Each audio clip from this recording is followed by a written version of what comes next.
Good evening. My name is Cindy Barnard, and I represent taxpayers for public education. At the last board meeting, I discussed deficit in the Legal Defense Fund. Since that time, I have discovered that the information on the district's financial transparency website is inaccurate. Journal entry adjustments and reclasses are not reflected on the transparency site. In order to access accurate information, I was instructed to submit an open records request. My request was incomplete. However, I was able to gather some information, and what I found was that the district's outside legal expenses for the voucher program totaled $909,652. If the funds still outstanding from the private schools are included, this number jumps to $934,814. Although I am told that you're expecting more donations to your legal defense fund, to date, donations total $807,446. The result, $127,368. These are state and local tax dollars earmarked for the public education of our kids that are being spent elsewhere. I know that you value transparency. I ask that you see to it that the financial transparency website is corrected so that the taxpayers in Douglas County can have access to accurate and timely information. And I ask that you also place on the website a spreadsheet that shows the revenues and expenses associated with the voucher program. I have a responsibility to track and inform Douglas County taxpayers of the cost of this voucher program.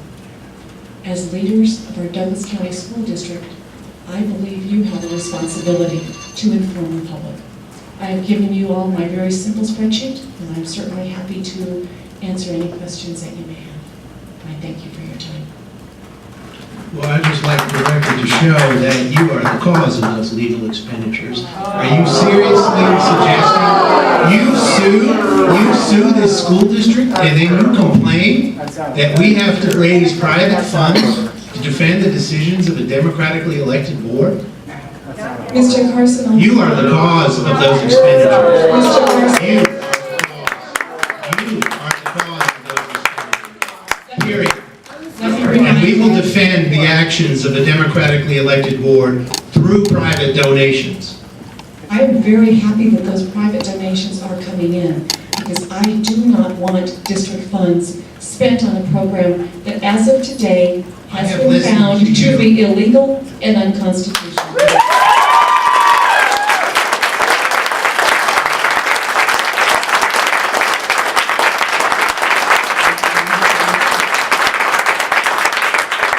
Certain that when the history of Douglas County is written, your place will be very prominent for taking the side of the bigoted Blaine Amendment, which is basically a Jim Crow law in our Constitution. And your association with that is something that will weigh upon you. Mr. Benvento, the Colorado Constitution was modeled after the Chicago's Constitution, which was written 35 years before the so-called Blaine amendments. Bigots. Should I repeat myself, because I understood? You don't need to repeat yourself. Mr. President, I don't have anything further. Ms. Barnard, I've got a question for our general counsel, so you're free to take a seat. Mr. President,